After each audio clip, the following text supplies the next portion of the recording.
Hi there. It's September the 19th, and we're continuing our progress through the prophecies of Isaiah.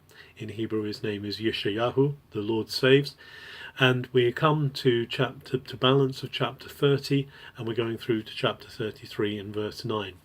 There's an ongoing contrast in these chapters between the pursuit by man of his own military means of trying to sort himself out, particularly Judah and Israel trying to sort themselves out through their own resources and through pulling on the resources of surrounding nations, that is Egypt.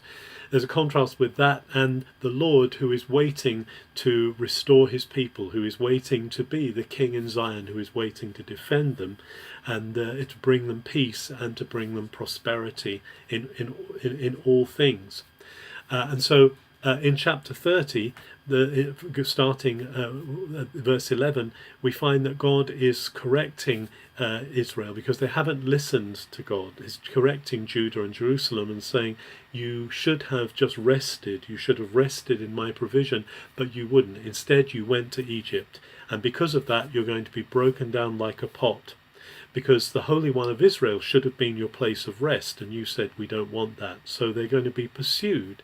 But the Lord, it says, is waiting to be gracious. This is the wonderful news.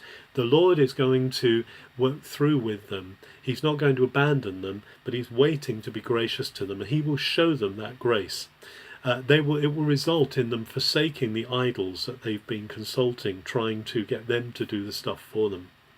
Light will come. Light during the day, light during the night. God is going to break through.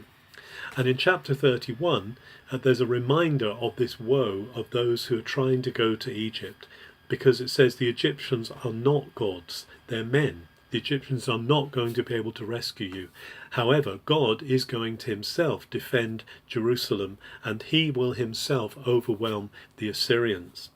And in chapter 32, there's a further development of this, because there's the promise again of this king who will reign in righteousness. And righteousness is a very powerful word, tzedakah.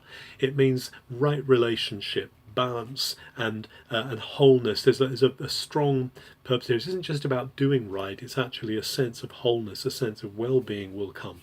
And this king will be a shelter and a hiding place. But it will also highlight the fact later on in the chapter that there is foolishness and there is profligacy and there is debauchery going on. And so the righteousness will contrast strongly with the foolishness.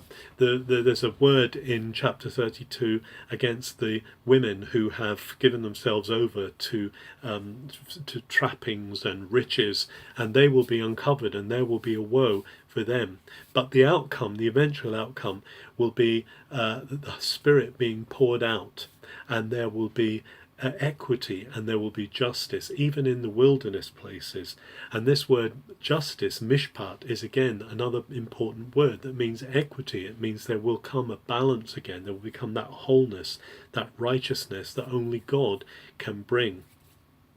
And then in chapter 33, the short part of it, we just find out that there's been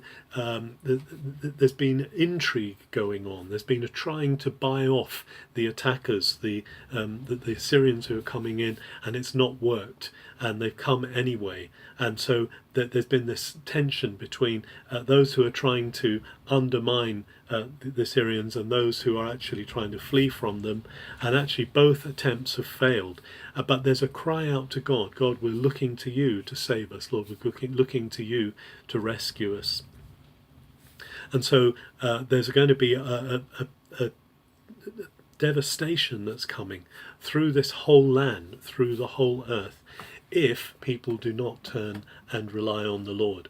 It's very poetic language that Isaiah is using here, but he's trying to depict this scene of men's attempts to save themselves, men's attempts to rescue themselves, as opposed to this promise of God who will be a shelter, who will be a hiding place, who will be like a flock of eagles coming down and defending Jerusalem himself. And so there is this promise of God overcoming if they will only rest in the peace, if they will only rest in the shelter that God is providing for them. Have a very good September the 19th.